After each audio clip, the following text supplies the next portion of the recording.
Hi guys, this is Shahadat, and today in this video I'm going to talk about Sadhguru.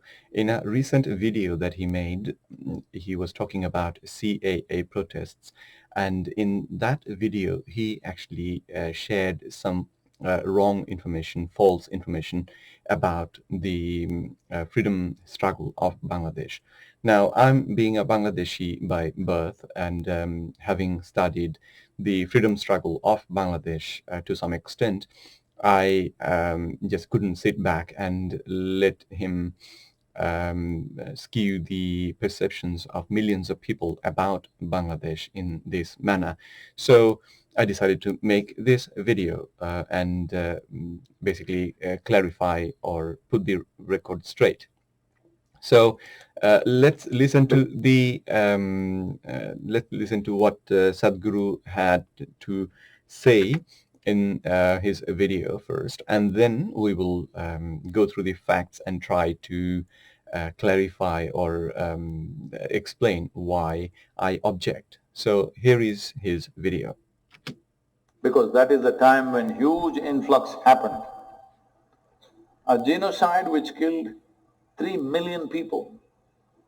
3 million Hindus were killed just before Bangladesh got liberated. And that's where I object. See, the fact is, or the accepted fact is, I say accepted fact is because on that number, 3 million, there are some arguments. Some people disagree with that number. But generally, it is accepted that 3 million people were killed in Bangladesh during the freedom struggle of 1971. And but it was not only Hindus. Bangladesh being a Muslim majority country, and in 1971 when Bangladesh wanted independence, it was not only the Hindus who wanted the independence, it was the whole country, the whole Bangladesh wanted, or at least the majority of the population of Bangladesh, they wanted freedom regardless of their religion and where they were from and things like those.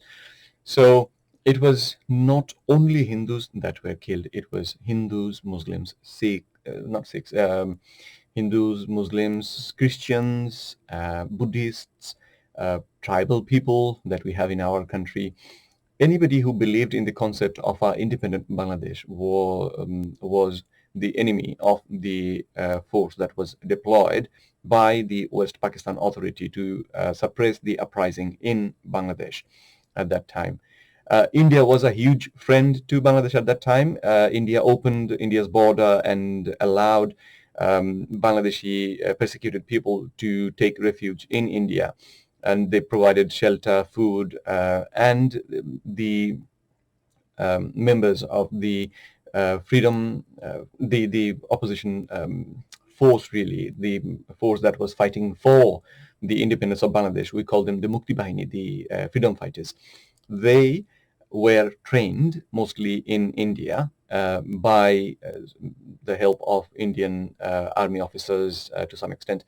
So India was a huge friend, and towards the end of the struggle, India actually sent their army directly in Bangladesh, so the freedom fighters and the Indian army can work together and fight against the West Pakistan army.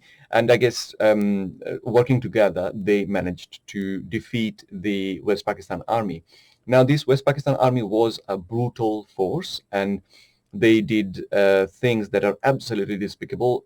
In our history, we refer to these army members, the members of these armed forces, this particular division, as animals, because they came to Bangladesh, and at that time it was East Pakistan, which was their own country, and the people living in East Pakistan were their own people. But they killed us, they tortured us, they raped our girls, women, like it's in a absolutely horrific and unbelievable way.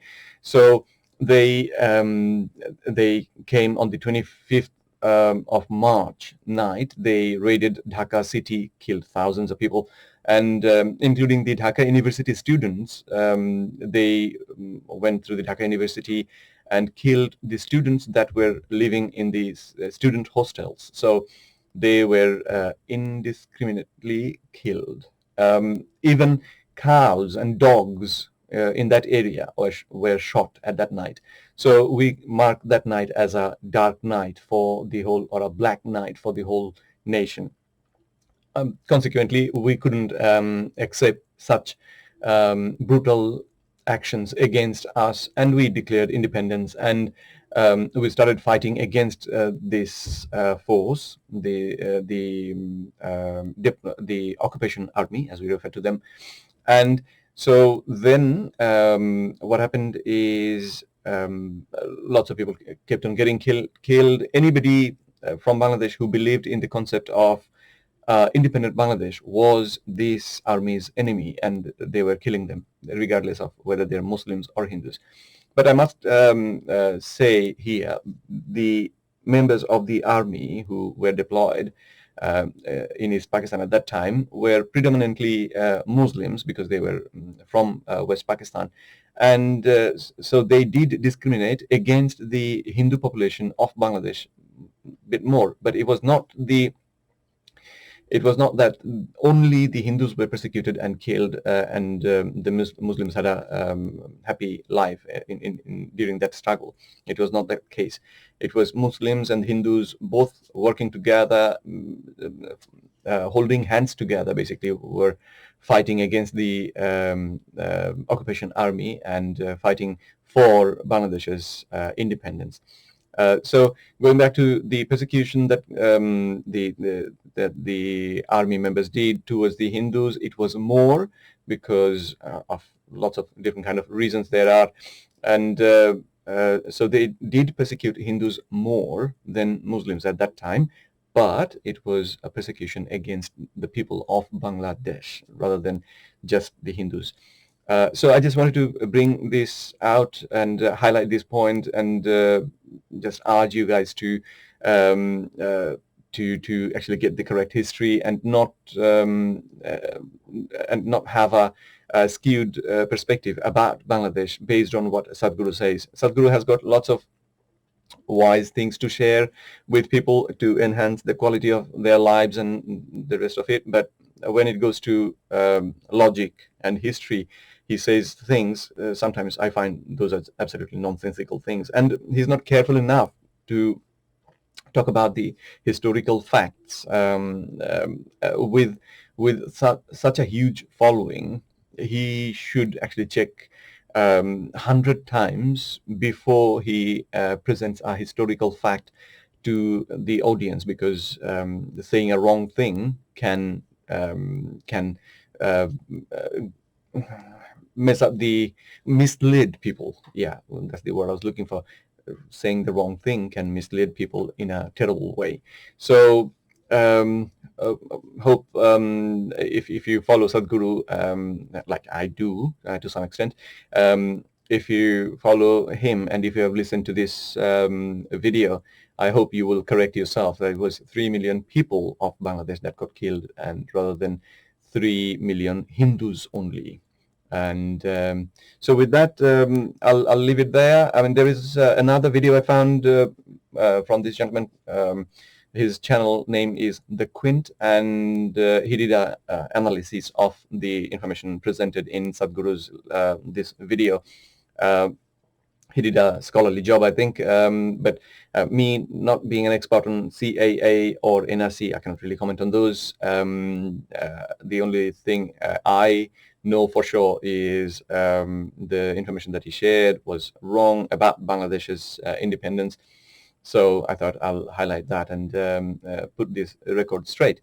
So with that, that is it for today. Hopefully I'll see you guys soon again, and stay well.